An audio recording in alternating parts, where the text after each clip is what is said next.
What is going on then, everybody? I hope you're all doing very well. Welcome to another video here on our channel. I'm a FIFA Analyst. Today we are going to be taking a look at the FIFA 21 icons, the new icons that have been released, and obviously just doing a quick recap over the ones that I think may be a little bit more viable next year, with hopefully some of the changes coming on FIFA 21. If you do enjoy this video, give it a big thumbs up. You can subscribe to the channel.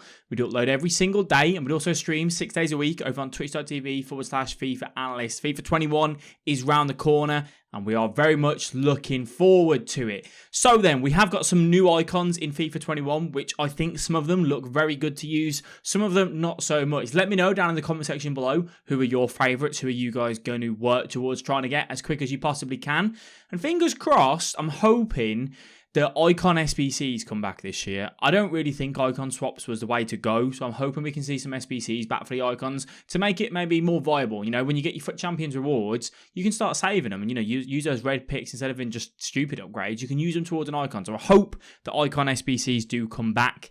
Fingers crossed for that. So then EA have gone and tweeted out and given us the link to have a look at all of the new icons. We're going to start off with the new ones, all right? Because those are kind of the main ones that we want to look at. There's a few here that stand out to me. There might be a few to you. There's some of them that, I'll be honest, I don't know too much about. You know, I'm 23 years of age now. Some of them are a little bit before my time. And obviously some of them, you know, very much in the prime time. One of my personal favourites is Petr Cech. Petr Cech, I was a goalkeeper myself for my back end of my football career. Petr Cech was a guy that I absolutely loved watching. Probably, in my opinion, one of the best Premier League keepers we've seen.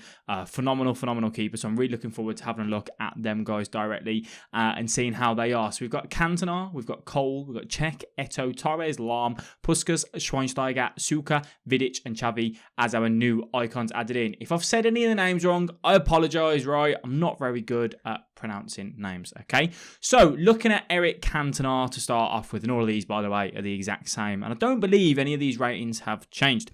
Starting off with Eric Cantona, the king. Obviously, Man United fans absolutely love him. You've got his baby, which is an 88 rated.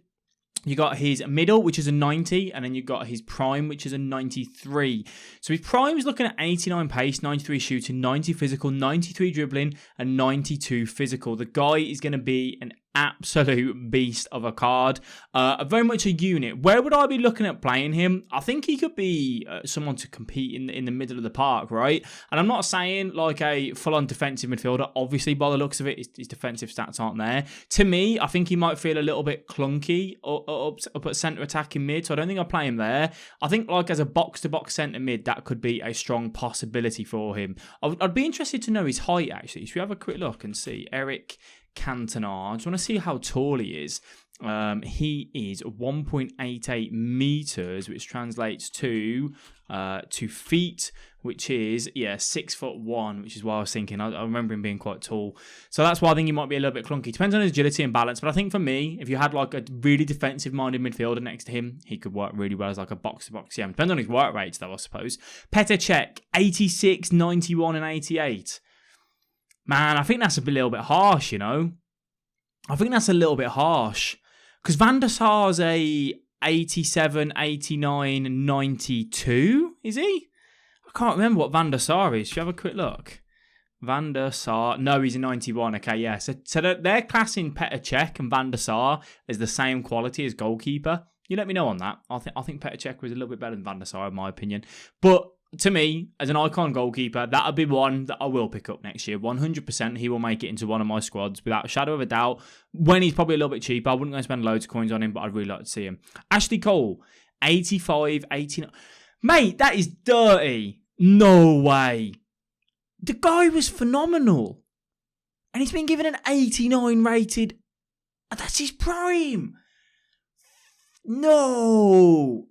To me, the best, one of the best left, probably the best left back the Premier League seen, in my opinion, in my time, from what I've been watching anyway. Mate, so he's going to have a 90 rated moments. What do you guys think to that, in all honesty? Let me know. I just realised my top's looking a little bit off with the green screen. 85, 89 and 87. That's filth, that is. That's filth. It looks good, though, the prime, because he's got a lot more physical. And he's got a better passing than, one better passing. But he's got a lot more physical. 88 defending, 83 dribbling. That's like a good card, that does. I think he deserves a little bit higher in my opinion. But yeah, that's a good left back card. This is one that I'm most looking forward to. Samuel Etto. All of these cards look unbelievable. He's got pace, he's got shooting, he's got passing to an extent, he's got dribbling, and he's got physical. As long as he's not shafted on his weak foot, this guy will be unbelievable. Absolutely unbelievable. Fantastic player in real life, fantastic player. Really, yeah, that will be another guy that I definitely want to try and pick up as quick as I can. He's probably, I don't know who gets me most, I think out of the ones so far, he's the one that gets me most excited. Samuel Etto, definitely. Widely regarded as one of the greatest African players of all time. Samuel Etto was a titan, devastating finishing, coupled with pace, trickery, and crafty tactile nous. I've said that word right. Etto preceded his own reputation, goals wherever he went. He did. He literally scored everywhere, didn't he? Philip Lahm. 87, 91, 89. So he's got a CDM, because he had that period, didn't he, where he played CDM for quite a bit. And he's got an 87, 91, and 89. The 91 rated card, I'm not sure if he'd be better as a CDM, but then he wasn't the tallest, was he? So he might get bullied off in the middle, but he ain't got the greatest physical either. He would be a very good ball-playing right-back. He's very good on the ball, very comfortable having the ball. If crossing is viable next year, I don't think this would be a guy you'd want to go for just because of his height. I think I'll be a little bit sceptical because of that. I can't remember how tall he is, if I remember correct'ly. Philip Lahm. Let's go have a look. He is 1.7, so he's, 5'10"? 5'5"! 5'5"! Jesus, yeah. So, yeah, I mean, if crossing is viable next year, I don't think this is a card you'll see too often on FIFA 21. Now, this is a guy, I'm going to be honest with you, that I don't know too much about, right? I don't know how to say his name properly. I probably should do a bit of research on him because I know you guys are going to absolutely crucify me. When did he play? So he died in 2006. So his playing career, yeah, I mean, I was born in 1997, so he's very much before my time. So I don't really know too much about him, unfortunately. From what I've been seeing and the excitement, people look like they're looking forward to him. Again, as long as his weak foot and skill moves isn't shafted, really. Looks all right, though. Let alone Real Madrid's near fictional club lineage. Widely recognised, one of the greatest forwards ever. Drove Madrid to 3 European Cups with his dribbling, ability, movement and perfect timing contributions from Real Madrid's most glorious moments. Good dribbling, good physical, good pace. All those cards look phenomenal. As long as he's got good weak foot, good skill moves, that looks like a good card. How tall was he as well, though? So he was 5'8", yeah, so he's going to be a lot more agile. He could be a very, very good card. Make sure that weak foot and skill moves are all right. Schweinsteiger. Now, this is an interesting one because he's not long come out of the game, has he? Because he played, obviously, in the MLS. He's had flashback cards or whatever cards they were. So it feels weird seeing him directly in here straight away. I think he's similar to Balak. Very well-rounded stats. Just not a card that you're ever really going to go, I want that one. I want to get him into my team. 91 rated on his prime. Yeah. I'm not that excited by that. Suka. So this is another guy that again, being honest, I don't know too much about. I'm not going to lie to you guys. I'm not going to try and make it seem like I know a lot about him because I definitely don't. So his playing time was 1984 to 2003, really. We played at Sevilla, Real Madrid, Arsenal, West Ham. 85, 87 and 90. How tall is he? So he's 6 foot, so a little bit taller. Could be okay. Again, I'm not too sure, how good he was with skills, weak foot, that sort of thing. Not a card probably that I'd be too excited about, but I imagine some people will be. This is a card I am very much excited about. Now, Fernando Torres, right? This is where you guys are going to go, you confuse me now. Because Fernando Torres is tall. He's not tall, but he's not small either, is he? So his height is 6'1". So yeah, he is tall. I think Fernando Torres is a bit of an exception because he had phenomenal pace but good agility and balance from what I remember.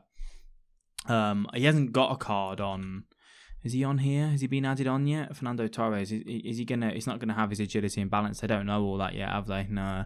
So as soon as we know that, either way, this is a card I am very much excited for. I really can't wait to try this out. I think all of these cards look very viable. He should be minimum 4-star. So really look forward to that. He looks like a beast, doesn't he? Look at the pace, the shooting, good physical as well, good dribbling. The guy was unbelievable in his playing time at Liverpool. Absolutely quality. Phenomenal striker. Loved watching him. I'm not a Chelsea fan, but I was upset when he didn't do that well at Chelsea. Obviously, got the goals in the Champions League that sent them through to the final.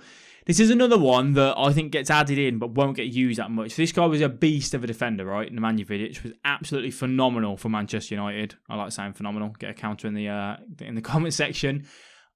With him and Rio Ferdinand, that was the partnership that you had back at United. Would they be well on the game? Rio's good. I don't know what his balance will be and his agility. I can't remember. Vidic wasn't the most agile. He was such a rock. I think his mentality when he played was like, I will know what you're going to do before it, so he doesn't get turned too easily, unless he played against Torres and then he had a nightmare, didn't he? But should be a viable card to an extent, but I don't think you'll see him that often. But nice little one to add in, I suppose. And then Chavy is the other new icon added in. One of the best centre mids in the world to ever play. The guy's just got trophies after trophies. That 93 card looks good. The only thing that worries me is that as that card gets attainable, there's going to be better cards out with more pace, or similar cards with more pace. That's why people like Toni Kroos, Modric don't get released don't get played that often. I still think this card will be very good if passing is strong next year. I think you could really see him make a few people's teams, not loads, but a few people's, because you could see them using the over the top through balls, using Chavy to kind of do that. So some interesting new cards that they have added in. Is that all the ones? Yeah, that is all the ones that they've added in. Nothing's changed to any of these ones. The only one I'm curious on is if they have got rid of Van Basten. Yeah, see, because Van Basten had that incident, which they removed him for, but they've put him back in, which is weird, really. I don't quite get that. And then everyone else is the same. They've not removed anyone. I think everyone's still there. They've not removed anyone from that front, so that's kind of the new ones added in. So I mean, for me, the ones I'm excited for, I'll give Czech a go. I'll give Cole a go. Etto is probably my most excitable one, and then I'd probably go Torres from there onwards. But you guys let me know down in the comment section, who are you looking forward to? I think there's some new added ones in. Who would you like to see kind of in the next few years, because obviously, footballers keep retiring, as they will, and people, keep wanting to see. It's going to be weird, isn't it, that one day we're going to have Cristiano Ronaldo and Lionel Messi as an icon. At least they don't leave on FIFA, though. That's the good thing about having these icons, I suppose. Like back when I used to play FIFA back in the day, I always used to think about when Ronaldo and Messi are gone. What are we going to do? Who's going to take the place? We get icons with them now, so that's always one thing to look forward to. Anyway, guys, that is enough of me talking and giving you my opinions on them. Let me know what you think down in the comment section. As always, thank you for watching the videos. I do appreciate you all, and I'll catch all you guys in the next one. Bye-bye.